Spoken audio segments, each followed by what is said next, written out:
Okay, ayan ang aking walking bag.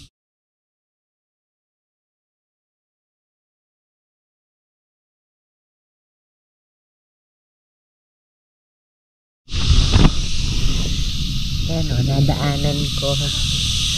Ito ay makahiya. Ang ganda ng flower niya. Tsaka na.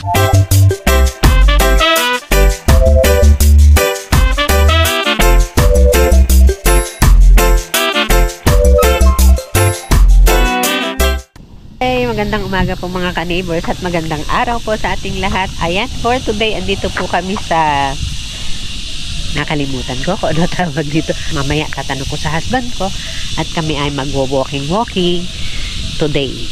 Kami lang dalawa kasi hello, good morning.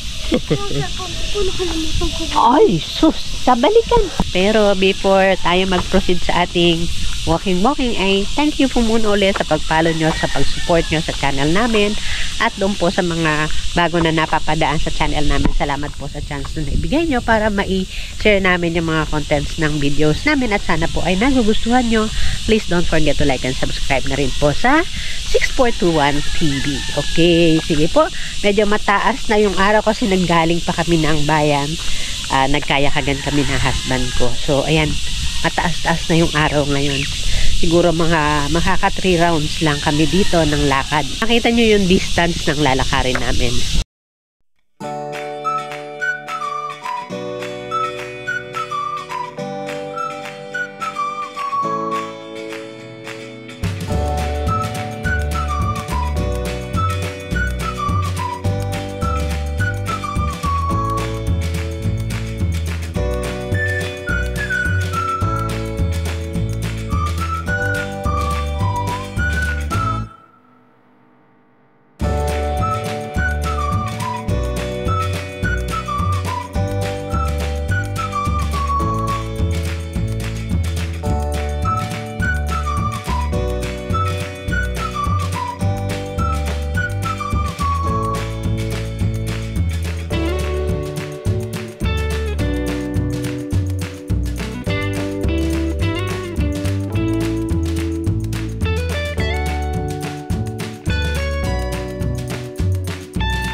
Okay, ayan ang aking walking body.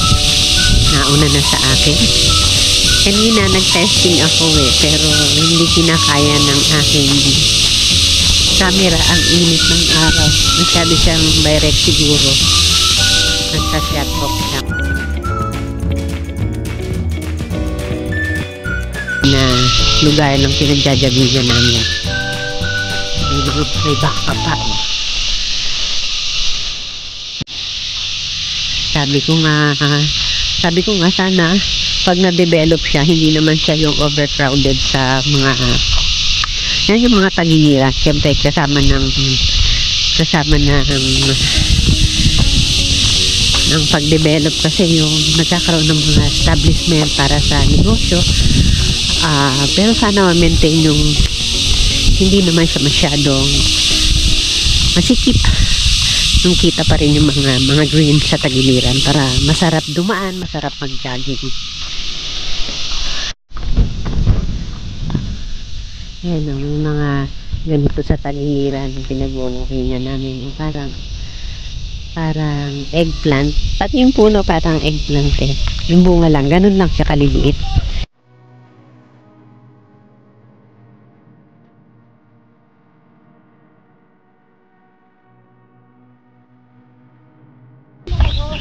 Meron pang honey. Oh. Okay. Dumaan na yung drone ng husband ko. Naiwan ako. Nandun na sa dulo. May bagong dating na bagong set ng magja-jogging family. Nakakatuwa. maliliit pa yung mga baby.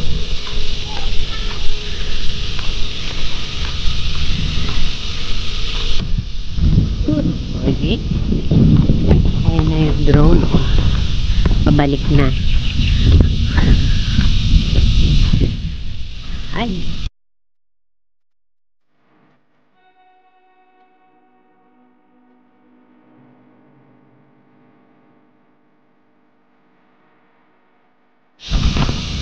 Ito yung mahal na ilaw, controversial na mga ilaw ng daan na napakamahal kung i-declare sa mga budget ng pagpapagawa.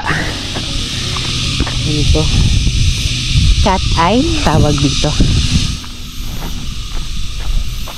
Imagine, ang market price ay 1,624, ang reference amount ay 11,720. May point pa. Grabe, pagkaka overpriced. Maganda sana yung maganda naman talaga yung ilaw, at lalo kapag gabi ang gandang tingnan ng daan eh. Kaso pag naiisip mo kung gaano karami yung kumukutitap, ganun din karami yung nakurap.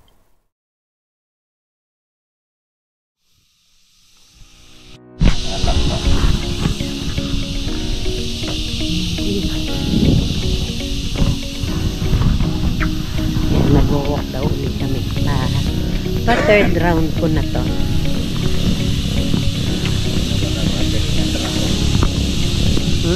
Baka isinubay.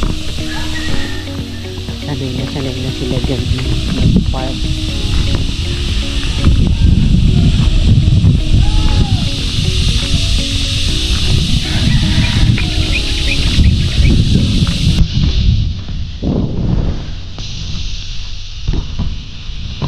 Kulimlim naman yan. Kasi mainit na yung araw. Medyo masakit na rin sa balat uli. Ito ako sa Tagiliran.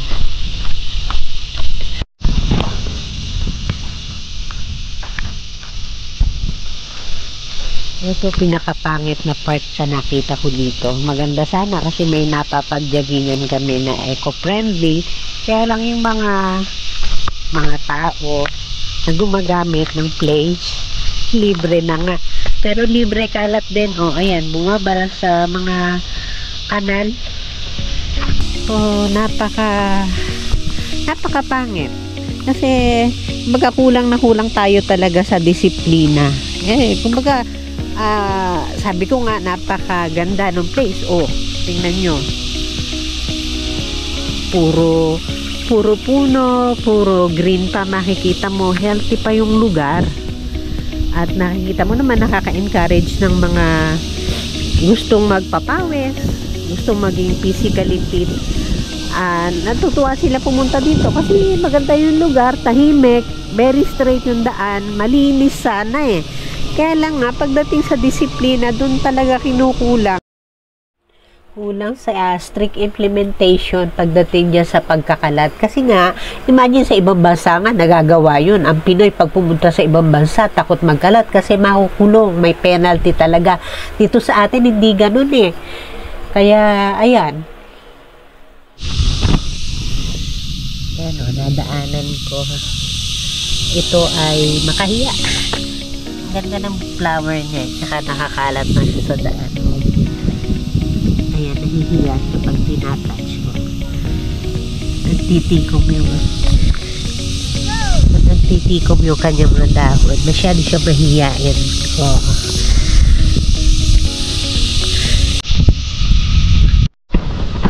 Eto. Gaya nito, sobra na pagbabara. So, pagkakuhan, magkukos na yan ng pagbaha. Kasi hindi na makalusot yung mga tubig. Gaano kahaba to? Parang 1 kilometro. Bawat kanal, almost ganyan na itsura. Ito, lalapit na ulit tayo sa kabila. Tingnan natin kung ano status. Ay, heto mas malala. Pati lupa. Mga alikabok kasi. Plus yung mga kalat. Wala na. Baha na to. Mag-accumulate ng tubig.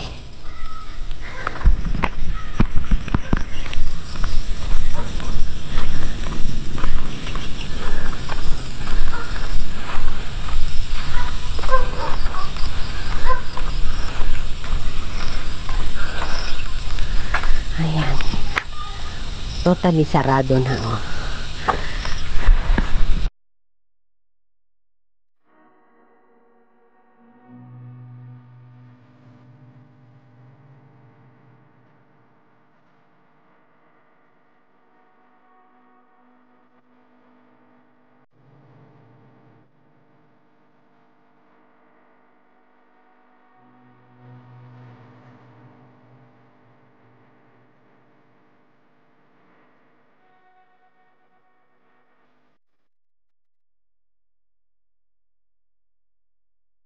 Okay, ayan po mga ka-neighbors, ang isang araw po ng Sunday na kami ng husband ko ay nakapag-jogging. Medyo inabot ng medyo tanghali, pero okay na rin. At least, ayan, nakita niyo pawis na na-serve yung purpose na kami ay makapagpapawis. Okay, yan na lang po at salamat po sa inyong panunood. Baka next Sunday meron ulit.